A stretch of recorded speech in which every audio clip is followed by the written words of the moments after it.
안녕하세요. 오늘도 사연 살롱을 찾아주셔서 감사합니다. 작년 이맘때 저희 할아버지의 마지막 제사가 있었어요. 저희 엄마가 지난 40년 동안 한 해도 빠지지 않고 지내온 제사였어요. 10여 년 전 저희 아빠가 세상을 떠나시고도 엄마는 할아버지 제사를 멈추지 않았어요. 남들은 남편이 세상을 뜨면 시댁과 연을 끊고 산다고들 하는데 저희 엄마는 아빠가 돌아가신 이후에도 10년 이상 시댁 제사를 지내며 살았어요. 그렇다고 해서 누구 하나 고마워하거나 감사 인사조차 하지는 않았지만요. 오히려 시부모 제사는 맏며느리의 도리라며 당연하게 받아들이더라고요. 솔직히 자식 입장에서 내 엄마가 이런 대접을 받는 게 많이 속상하고 화가 나곤 했어요. 엄마는 누군가에게 인정받으려고 제사를 지내는 건 아니라고 하시지만 저는 오히려 그 반대라고 생각해요. 따지고 보면 며느리는 자식은 아니잖아요. 남의 자식이 남의 집안 어른의 제사를 지내주는 건데 그렇다면 고마워해야 하는 게 당연한 거 아니겠어요? 그런데 그걸 당연하게 생각하다니 너무 염치 없는 사람들인 거죠. 그런데 작년 제사를 기점으로 저희 엄마도 더는 제사를 지내지 않겠다고 선언하셨어요. 순하고 착한 저희 엄마의 마음을 하루아침에 돌아서게 한 사건이 있었거든요. 그럼 지금부터 40여년간 시아버지 제사를 지냈던 저희 엄마가 제사를 그만둔 사연을 전해드리겠습니다. 저희 아빠는 사남매 중 장남이세요. 아빠한테는 2살 아래의 여동생과 그보다 어린 남동생이 둘이 있어요. 아빠는 고등학교를 졸업하고 서울로 상경해 홀로 대학 생활을 하셨어요. 저희 본가가 경기도 용인이거든요. 통학을 하기에는 조금 먼 거리여서 대학 근처에서 하숙을 하셨대요. 그렇다고 생활이 어렵거나 하진 않았던가 봐요. 재학 시절 내내 따로 아르바이트를 하지 않고도 본가에서 학비며 생활비까지 넉넉하게 지원받고 다녔다고 하는 걸 보니 말이에요. 그도 그럴 게 저희 할아버지께서는 정미소를 하셨는데 벌이도 꽤 좋았지만 무엇보다 대대로 물려받은 땅이 많아서 생활이 넉넉한 편이었어요. 고모를 제외하고 세 아들을 모두 대학에 보낼 정도였으니까요. 대학을 졸업한 아빠는 바로 무역회사에 취직을 하셨어요. 그리고 그곳에서 저희 엄마를 만나게 되었죠. 상고를 졸업하고 격리로 일하던 엄마와 연애를 시작했고 2년간의 비밀 연애 끝에 결혼에 성공하셨어요. 하지만 결혼까지의 과정은 그리 순탄하지만은 않았던가 봐요. 저희 외가는 서울에 있었지만 형편이 그리 좋지 못했거든요.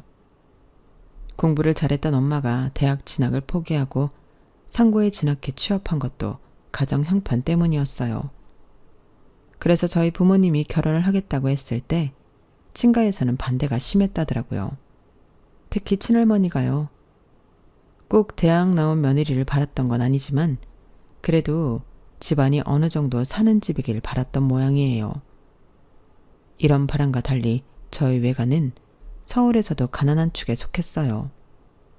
거기다 엄마가 번 돈의 대부분은 외가의 생활비로 사용되는 실정이었어요. 그러니 엄마가 시집을 가고 나면 외가에는 큰 타격이 생길 정도였죠. 그렇다고 딸의 결혼을 막아가면서 친정을 위해 희생하라고 할 수도 없었어요. 이래저래 엄마는 속이 타들어갔지만 이런 사정을 모르는 할머니께선 혼수며 예단으로 저희 엄마를 괴롭히셨어요. 못해도 장이란 그릇장은 자개장으로 해오라는 둥 시댁 식구들은 물론 사돈의 팔촌까지 답례 입으리며 옷을 해드리라는 둥 며느리 사정은 생각 않고 오로지 집안 사람들 앞에서 본인 자존심 세울 생각만 하셨던 거예요. 결국 이 모든 걸 도저히 감당할 수 없었던 엄마는 아빠한테 도움을 청했고 아빠가 대신 나서서 할머니와 단판을 지은 끝에 혼수와 예단은 없던 일로 하기로 했어요. 상황이 이러니 할머니가 심기가 좋을 리가 없었죠. 결혼하기 전부터 지 남편한테 쪼르륵 달려가 일러 바치는 버릇은 어디서 배웠니? 내가 살다 너같이 못 배워먹은 애는 처음 본다. 이래서 가정교육이 중요하다는 거야. 그래, 여우같이 내 아들 꼬셔서 시애미 망신 주고 얼마나 편하게 살 수 있는지 한번 두고 보자.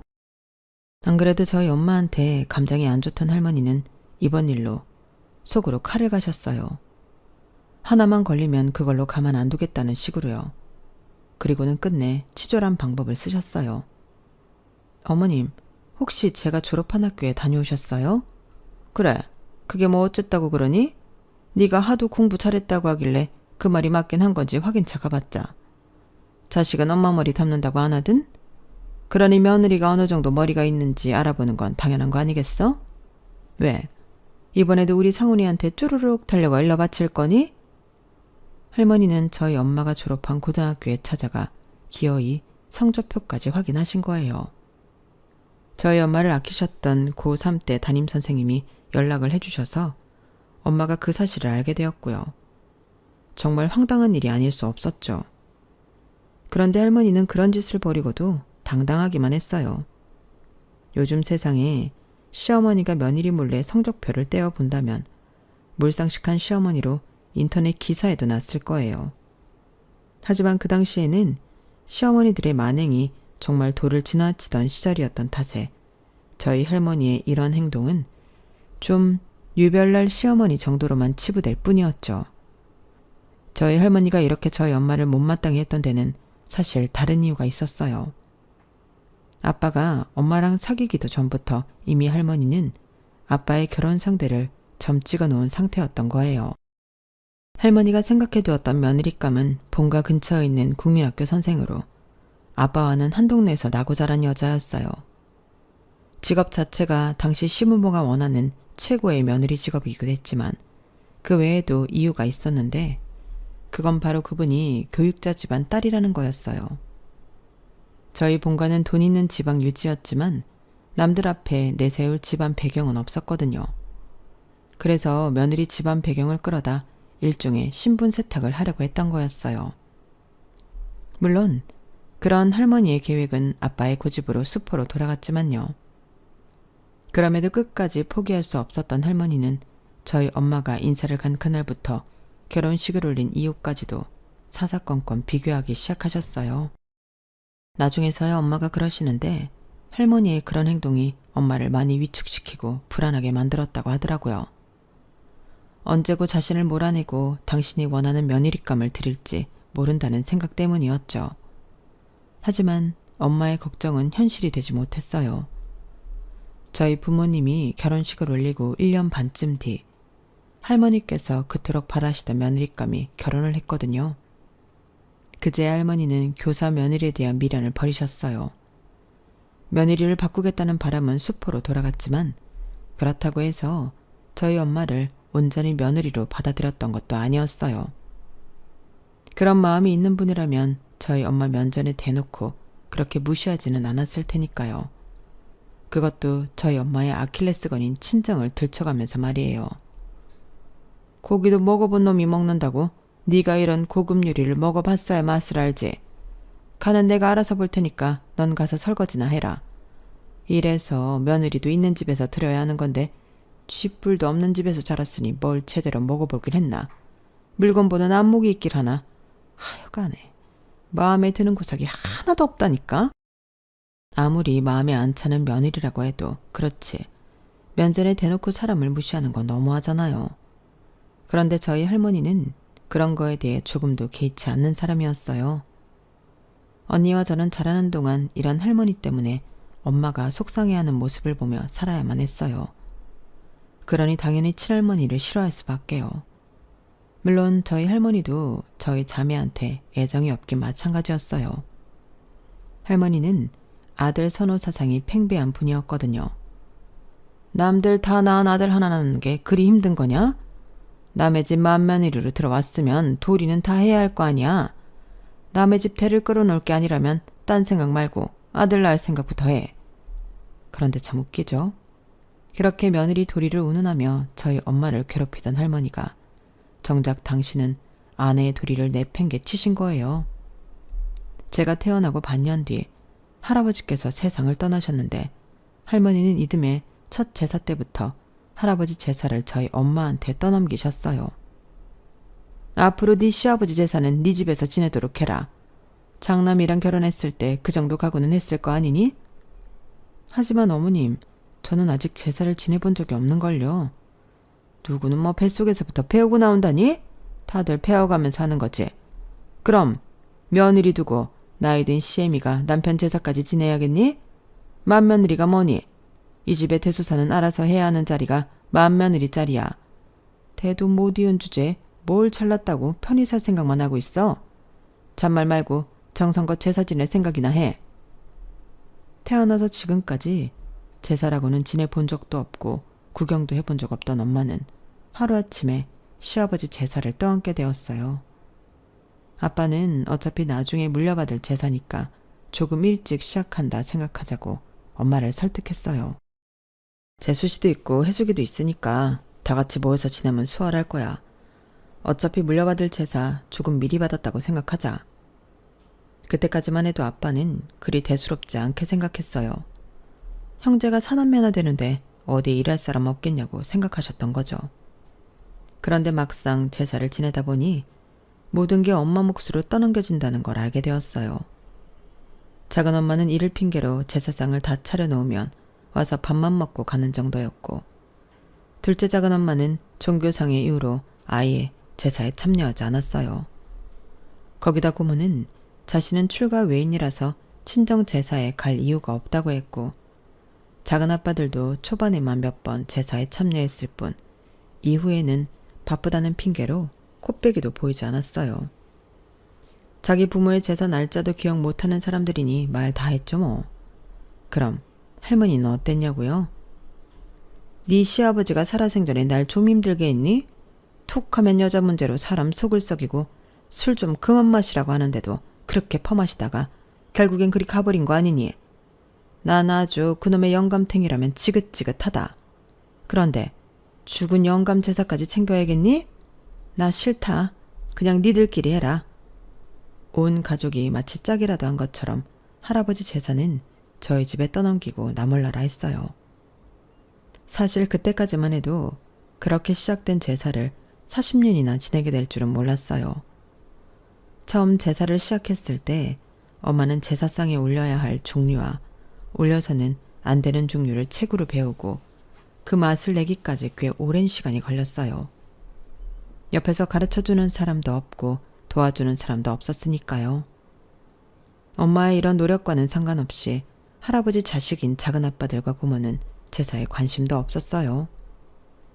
지난 40년 동안 고모랑 작은아빠들이 제사에 참석했던 건 손으로 꼽을 정도였으니 말 다 했죠. 그러면서 입으로는 매번 제사는 며느리 몫이다 라는 말도 안 되는 소리를 떠들어댔어요. 말이나 못하면 밉지라도 않지. 그리고 이런 말도 안 되는 논리는 저희 자매한테까지 이어졌어요. 제가 대학교 1학년 때였는데요. 하필 할아버지 제사와 저희 과 MT가 겹친 거예요. 대학에 들어가서 처음 가는 MT라서 부모님께 부탁해 제사를 빠지고 MT를 가게 됐는데 그 얘기를 들은 작은아빠가 제게 전화를 했더라고요. 혜림이 너 제정신이야? 제사 빠지고 MT 간다며. 넌 짜시가 명색이 손녀딸이 돼서는 할아버지 재산 빠지고 어딜 간다고 그래? 애가 아주 정신이 나갔어. 자만 말고 엄마랑 같이 집에서 제사 음식이나 만들어. 대학생 되더니 아주 정신이 나갔어 이게. 작은아빠는 마치 제가 제 본분을 다하지 않고 노는 데만 혈안이 된 사람처럼 몰아세웠어요. 솔직히 저요. 초등학교 2학년 때부터 엄마를 도와서 명절이며 제사 음식을 만들어 왔어요. 저랑 언니는 고3 때도 제사상에 올라갈 전을 부치고 있었다고요. 자기들은 명절에 해외로 여행을 다니고 제삿날에도 아랑곳 않고 자기들 스케줄대로 지내는데 말이죠. 그런데 더 웃긴 게 뭔지 아세요? 우리 자매가 이렇게 강요 아닌 강요를 받으며 할아버지 제사를 챙길 때 작은아빠네 딸은 단 한 번도 제사에 온 적이 없다는 거예요. 자기 딸은 그렇게 끔찍이 챙기고 애지중지하면서 저희 자매한테만 자신들이 해야 할 일을 떠넘긴다니 정말 어이없지 않나요? 엄마는 이런 대접을 받으면서도 참고 살 수 있을지 모르겠지만 저는 도저히 못 그러겠더라고요. 그래서 솔직하게 대받아쳤어요. 작은아빠, 그럼 수진이는요? 수진이도 할아버지 손녀잖아요. 그런데 왜 저랑 저희 언니한테만 손녀의 책임을 지우고 작은아빠 딸 수진이는 열애시키세요? 그리고 따지고 보면 자기 부모 제사는 자식들이 지내는 게 맞잖아요. 그런데 왜 고모랑 작은아빠, 둘째 작은아빠는 제사에 안 오세요? 그래놓고 조카인 제가 딱 한 번 제사에 불참하는 걸 두고 뭐라고 하실 자격이 있나고요. 그동안 쌓였던 게 많았던 저는 그날 솔직한 제 심정을 말했어요. 그랬더니 어떻게 됐는지 아세요? 할머니가 저희 엄마한테 전화해서는 자식 교육 제대로 안 시켰다고 엄청 뭐라고 하셨어요.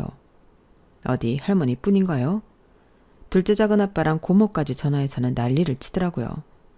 솔직히 저는요, 이런 상황을 진작에 저희 아빠가 정리했어야 한다고 봐요. 모든 걸 엄마한테 떠넘기고 뒤에서 사람 좋은 척만 하면 안 되는 거였다고요. 아빠가 제대로 집안 상황을 정리하지 못했기 때문에 엄마가 고생하고 저희 자매까지 먹지 않아도 될 욕까지 먹고 산 거잖아요. 아빠는 왜 이럴 때 가만히 있어? 엄마랑 우리 힘든 거 안 보여? 아빠가 나서서 제대로 정리를 해야지. 아빠는 우리 집 가장이잖아. 할아버지 제사인데 누가 일하면 어떠니? 그리고 제사 열심히 지내면 저승에서 할아버지가 니들 앞길도 열어주실 텐데 뭐가 억울해서 그래. 자기 복은 자기가 하는 만큼 받는 거라고. 그러니까 하기 싫은 거 한다고 생각 말고 내 복 짓는다 생각하고 해. 말이 좋아서 자기 복 짓는 거지. 그저 집안에 분란이 있는 게 싫어서 그런 거란 걸 제가 모를까 봐요. 이렇게 답답한 아빠 때문에 엄마와 저희 자매는 정말 힘들게 살아야만 했어요. 오죽하면 언니랑 저는 어릴 때부터 절대 장남하고는 결혼 안 한다는 생각을 갖고 살았겠어요. 엄마가 살아온 인생을 절대로 담고 싶지 않았어요. 비록 집안 문제에 있어서 큰 도움이 안 되는 아빠였지만 그래도 그 외에는 참 좋은 분이셨어요. 특히 엄마한테는 정말 잘하셨거든요. 외가에도 세상 어느 사위들보다 잘 하셨고요. 그런 아빠가 갑작스럽게 세상을 떠나시자 온 가족이 패닉 상태에 빠져버렸어요. 분명 전날 밤까지도 네 식구가 소파에 앉아 웃고 떠들며 TV를 봤더랬는데 다음날 아침에 일어나 보니 아빠가 화장실에서 의식을 잃고 쓰러져 계시지 뭐예요. 119 구급차를 불러 병원으로 향했지만 이미 세상을 떠나신 뒤였어요. 밤사이 안녕이라는 말처럼 아빠는 그렇게 연기처럼 세상을 떠나셨고 이후에 우리 가족은 많은 어려움을 겪어야 했어요. 아빠 외벌이로 살아가던 집이라서 당장 생계에 타격이 컸어요. 그동안 살림하랴 저희 자매 키우랴 직장을 그만둔 지 오래됐던 엄마는 50이 넘은 나이에 다시 일자리를 찾아 취업전선에 뛰어들어야 했어요. 그 나이에 경력 단절녀들이 할 수 있는 일은 그리 많지 않았어요. 예전처럼 사무실에 앉아 손쉽게 할 수 있는 일은 거의 없고 대개는 몸을 움직여 하는 일들 뿐이었죠. 저희 엄마도 인력사무소에 등록해서 처음 가게 된 직장이 도시락 공장이었어요. 소규모 도시락집이 아니라 기업이나 관공서에 대량으로 납품을 하는 곳이어서 노동의 강도도 세고 일당도 그리 높지 않았어요. 그래도 꾸준히 일을 할 수 있는 자리여서 경쟁이 꽤 치열한 곳이었죠.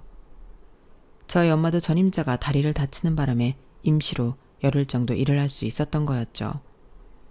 이후에 엄마가 들어간 곳은 동네 마트 내 채소 코너였어요. 새벽에 들어오는 채소를 소분하고 가격표를 붙이고 시든 상품들을 정리해서 세일 상품을 만드는 등의 일을 하셨어요. 일은 그도 힘들지 않았지만 상황에 따라 다른 파트 업무까지 해야 하고 가게 매출이 줄어들면 눈치가 엄청 보이는 곳이었죠. 이런저런 이유로 하루살이처럼 품팔이를 하던 엄마는 반년이 다 돼서야 오래 일할 수 있는 자리를 얻게 되셨어요. 을지로에 있는 평범한 밥집이었는데 주변에 회사가 많아서 점심시간 때 매출이 꽤 높은 편이라고 했어요. 가게 규모도 작고 사장님과 주방 이모님 그리고 홀 서빙을 하는 저희 엄마까지 총 3명이 일하는 곳이었어요. 처음엔 가게 규모만 보고 바쁘면 얼마나 바쁠까 생각했던 엄마는 첫날 일을 해보고는 혀를 내두를 정도였대요. 별거 아닌 백반집인데 정말 끊임없이 사람들이 들어오는 거예요. 합석은 기본이고 따로 주문을 받을 것도 없이 손님이 자리에 앉으면 명수에 따라 밥상이 나가는 시스템이었어요. 점심시간 피크타임에 정신없이 장사를 하면 하루 매출의 80~90%가 나오는 집이라서 점심 장사 이후에는 여유가 있다는 장점도 있었어요. 하지만 무엇보다 엄마가 이 직장을 마음에 들어했던 건 바로 함께 일하는 사장님과 주방 이모님이셨어요. 본의 아니게 저희 엄마를 포함해 세 분 모두 남편과 사별한 과부였는데 그래서 서로 대화도 잘 통하고 서로의 사정도 잘 이해해 주었거든요. 하지만 마치 오래된 사이처럼 잘 통하는 사람들이었지만 그럼에도 불구하고 두 분이 저희 엄마를 이해하지 못하는 부분도 있었어요. 그건 바로 제사였어요. 마침 그해 저희 할아버지 제사가 수요일이어서 엄마가 그날은 반타임만 일하면 안 되겠냐고 부탁을 한 거예요. 점심 장사 마치고 집에 와 제사 준비를 할 생각으로요. 그랬더니 사장님과 주방 이모님이 깜짝 놀라시더래요. 아니 남편도 죽고 없는데 그 집 시아버지 제사를 지낸다고? 시어머니랑 시동생들도 안 온다며. 그래도 어쩌겠어요. 수십 년을 지내던 제사인데 남편 떠났다고 그만둘 수는 없잖아요. 아이고 효부 났네 효부 났어. 그럼 시누이랑 동서들도 와서 일 좀 거들라고 그래. 자기가 무슨 용가리 통뼈야? 점심장사하고 가서 무슨 힘으로 제사 음식을 준비해? 난 아주 점심장사만 끝내면 진이 다 빠지는데. 불러서 올 사람들 같았으면 왜 제가 지금껏 딸들을 데리고 제사를 지내왔겠어요? 안 와요. 처음엔 저도 그게 야속해서 남편 때문에 억지로 제사를 지냈던 건데 그렇게 수십 년 지내다 보니 이젠 그저 우리 애들 잘 봐주십사 하는 마음으로 지내게 됐지 뭐예요. 사장님과 주방 이모님은 이런 저희 엄마를 두고 답답해하면서도 한편으로는 안타까워하셨어요.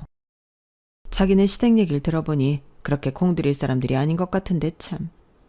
남의 시집 흉보는 것 같아서 그렇지만 그런 인간들은 절대 안 변해. 엄한 남의 집 딸 부려서 지네 집 제사 챙기려는 인간들이 다른 거라고 제대로 된 인간들이겠어? 에휴, 나중에 마음이나 안 다칠까 걱정이네. 그때만 해도 엄마는 몰랐을 거예요. 그날 주방 이모님의 말씀이 엄마의 미래가 될 거라는 거 말이죠. 아빠가 돌아가신 이후에도 수년간 엄마는 할아버지께 제사를 열심히 모셨어요. 더불어 아빠 제사도요. 그런데 정말 기가 막힌 게 뭔지 아세요? 아빠가 돌아가시고 연락도 없는 친가 식구들이 할아버지 제사가 다가오면 저희 엄마한테 전화를 한다는 거예요. 예, 너 혹시 네 남편 같다고 시아버지 제사 거르는 건 아니지? 그러면 안 된다. 네 남편이 떠났어도 네가 우리 집 맏며느리인 건 절대 변하지 않아. 그러니 네가 맡은 바 본분을 지키고 살았으면 한다. 할머니는 원래 그런 분이니 그러려니 한다 쳐요. 그런데 작은아빠들이랑 고모도 똑같더라고요. 평소엔 안부 전화 한 통 없으면서 뜬금없이 전화해서는 제사 잘 모셔야 한다고 으름장을 놓는 거예요. 이렇게 우리 아버지 제사 공들여 지내는 거 맞지? 조상 제사 지내다가 갑자기 그만두면 집안에 우환이 든다잖아. 그러니 애들 생각해서라도 올케가 제사만큼은 제대로 지내야 하는 거야. 참, 자기들은 귀찮아서 거들떠도 안 보는 자기 아빠 제사를 어찌나 끔찍하게 저희 엄마 손으로 챙기려 드는지 정말 양심 없는 인간들이었어요. 꼭 그 사람들의 닭달 때문은 아니었지만 엄마는 언니가 시집을 가고 2년 뒤 제가 시집을 간 후에도 제사를 놓지 않으셨어요. 엄마 혼자 제사를 지내시는 게 걱정돼서 저랑 언니는 결혼 후에도 매번 친정에 찾아가 할아버지와 아빠 제사를 지냈어요. 다행히 형부도 그렇고 제 남편도 매번 제사에 참석해 주어서 오히려 전보다 덜 외롭게 지낼 수 있었어요. 그리고 드디어 지난해 봄, 문제의 사건이 벌어진 거예요. 여느 날과 다름없이 출근해서 업무를 보고 있었는데 사촌 동생한테 전화가 왔더라고요. 누나 어디야? 어디긴 회사지. 왜? 무슨 일 있니? 그러자 사촌 동생은 한숨을 푹 쉬더니 이러는 거예요. 두나네 좀 그렇다. 아무리 큰아빠가 돌아가셨어도 그렇지 할머니 장례식에도 안 오면 어떡해. 내일이 발인인데 사람들이 이러면 어쩌냐? 누나들이랑 큰엄마한테 정말 실망이야. 그게 무슨 소리야? 할머니가 돌아가셨어? 우린 아무 연락도 못 받았단 말이야. 장례식장은 어딘데? 사촌 동생 전화를 받고 엄마랑 언니한테 연락해서 부랴부랴 장례식장으로 달려갔어요. 그랬더니 작은아빠들 내외 마고모가 저희 가족을 보고는 귀신이라도 본 사람들처럼 놀라지 뭐예요. 대뜸 한다는 말도 이거였어요. 아니, 형수님이 여긴 어떻게 알고 왔어요? 도대체 누가 말한 거야? 누나가 전화했어? 아님 형이야? 마치 우리 가족이 오면 안 되는 곳에 온 것처럼 난리를 치더라고요. 제게 전화를 해줬던 사촌동생은 지 아빠가 난리를 치는 걸 보고는 제게 아무 말 말아달라고 손짓을 하더군요. 도련님, 우리가 못 올 때 왔어요? 왜 이렇게 화를 내요? 그보다 어머님이 돌아가셨으면 저희한테도 진작 전화를 해줬어야죠. 어떻게 장례가 한참 진행된 뒤에야 알게 해요? 그러자 작은아빠가 귀찮다는 듯이 말을 툭 던지더라고요. 아니, 형도 간마당에 우리가 왜 형수한테 우리 돌아가신 엄마 소식을 전합니까? 그 말에 엄마는 충격을 받은 듯 했어요. 아니 도련님, 그게 무슨 소리예요? 그이 떠났으면 우리는 이 집 식구 아니란 소리예요? 아, 당연한 걸 뭘 물어요? 그러자 엄마는 주먹을 부들부들 떨며 소리쳤어요. 아니, 그런 사람들이 아버님 재산을 왜 나한테 맡깁니까? 해마다 전화해서 재산 멈추지 말고 지내란 소린 왜 하냐고요? 그동안 잠 잡고 있어주니까 제가 아주 호구로 보입니까? 자기들 필요할 때 실컷 뿌려먹으면서 이제 필요 없어지니까 남보다 못하게 구는 거냐고요. 왜? 내가 유산이라도 떼어달라 그럴까봐 어머님 돌아가신 거 쉬쉬한 거예요? 그때까지 빈정대는 모습으로 우리 가족을 보고 있던 작은 아빠들과 고모는 엄마의 그 말에 순간 얼어붙고 말았어요. 표정을 보니 내 말이 맞는 모양이네. 내가 그동안 말 않고 사니까 바보 멍청이로 알았던 모양인데 이보세요. 나도 세상 물정 다 알고 유산 분배에 대한 법도 익히 들어 알고 있어요. 비록 우리 그이가 세상은 떠났어도 어머님 유산 받을 자격이 있다는 것쯤은 나도 다 안다고요. 솔직히 엄마가 그 말을 할 때까지도 언니랑 저는 그게 가능한지 모르고 있었어요. 하지만 창백하게 변하는 작은 아빠 내외와 고모 내외를 보니 엄마 말이 맞다는 건 알겠더라고요. 아니 올케 뭔가 착각을 한 모양인데 세상에 그런 법이 어딨어? 남편 죽으면 시댁이랑은 연이 끊어지는 건데 어떻게 시어머니 우산을 받겠다고 그래? 말도 안 되는 소리 그만하고 영정 앞에 인사하고들 돌아가. 고모는 애써 침착한 척 연기를 하며 저희 엄마를 달래서 보내려 했어요. 하지만 평소와 달리 잔뜩 힘이 들어간 엄마는 고모의 말을 순순히 따르지 않았어요. 손바닥으로 하늘을 가리세요. 어디 그런 말도 안 되는 소리를 하십니까? 유산 상속에 대해 잘 모르겠으면 길 건너 변호사 사무실에라도 가서 물어보세요. 남편이 시부모보다 먼저 세상을 떠났을 때 배우자가 남편을 대신해 유산 상속자의 자격을 갖는다는 거 나도 다 알고 있어요. 그래서 우리한테 어머님 돌아가신 거 숨긴 거잖아요. 안 그래요? 여기 올 때까지만 해도 사실 유산에 대해 별 마음이 없었는데 당신들 하는 꼴을 보니 안 되겠네요. 내 남편 몫의 유산 한 푼도 빼먹지 않고 다 받아내야겠어요. 아니, 형수가 무슨 자격이 있다고 그걸 받아요? 무슨 자격? 어머님이 남긴 유산 그거 다 아버님이 남기신 거 아닌가? 아버님 돌아가시고 40년 동안 그 제사 누가 지냈는데 도련님이 지냈어? 아니면 딸이 지냈어요? 아니잖아요. 내가 어린 내 딸을 데리고 40년 내내 지내왔다고. 자격을 논한다면 지 부모 제사도 나 몰라라는 니들보다는 내가 더 자격이 있지. 자식으로서 부모한테 해야 할 도리는 안 하고 돈만 챙기려는 니들은 솔직히 아버님 유산 받을 자격도 없다고. 아무튼 난 당장 변호사 선임해서 내 몫의 유산 받아낼 테니까 그렇게들 알아요. 얘들아, 가자. 엄마는 평생 처음으로 시댁 식구들 앞에서 큰 소리를 땅땅 치시고는 개선장군처럼 저희 자매를 데리고 장례식장을 나섰어요. 그래서 결과는 어떻게 됐냐고요? 변호사 사무실을 찾아가 보니 정말 엄마 말 그대로더라고요. 그래서 아빠 몫의 유산을 온전히 다 받아낼 수 있었어요. 그리고 그해 할아버지 제사 때 엄마가 제사상에 술을 올리며 그러셨어요. 아버님, 아버님이 주신 유산 잘 받았습니다. 지난 40년간 제가 아버님 제사상 차려들었으니 이 돈 받을 자격은 충분히 있다고 생각합니다. 그런데요 아버님, 이제 저 아버님 제사 그만두려고요. 아버님이 미워서가 아니라 더는 제 딸들 힘들게 하고 싶지 않아서 그래요. 아버님한테 우리 그이랑 나머지 자식들이 중요한 것처럼 저한테도 우리 두 딸이 세상 무엇보다 귀하고 소중해요. 겨우 젓가락질하던 무렵부터 시아버지 제사상 차리느라 바쁘니 엄마 돕겠다고 옆에서 전부 치고 채소 다듬고 했던 내 딸들. 이제 더는 일 안 시키고 싶어요. 그러니 아버님 이해 좀 해주세요. 오늘 마지막 제사상 잘 드시고 평안하게 잠드시길 바래요. 그렇게 엄마는 40년간의 시아버지 제사를 끝냈어요. 긴 시간 며느리의 의무를 다하고 이제야 자유가 된 엄마를 보니 대단하기도 안됐기도 했어요. 나라면 이런 대접을 받으며 그 긴 세월을 남의 집 제사는 안 지냈을 것 같거든요. 그래서 엄마한테 왜 바보같이 지금껏 제사를 지낸 거냐고 물었더니 엄마가 그러시네요. 네 아빠 때문이지 뭐. 내가 니네 할아버지랑 뭔 정이 있겠니? 결혼도 반대했던 분인데.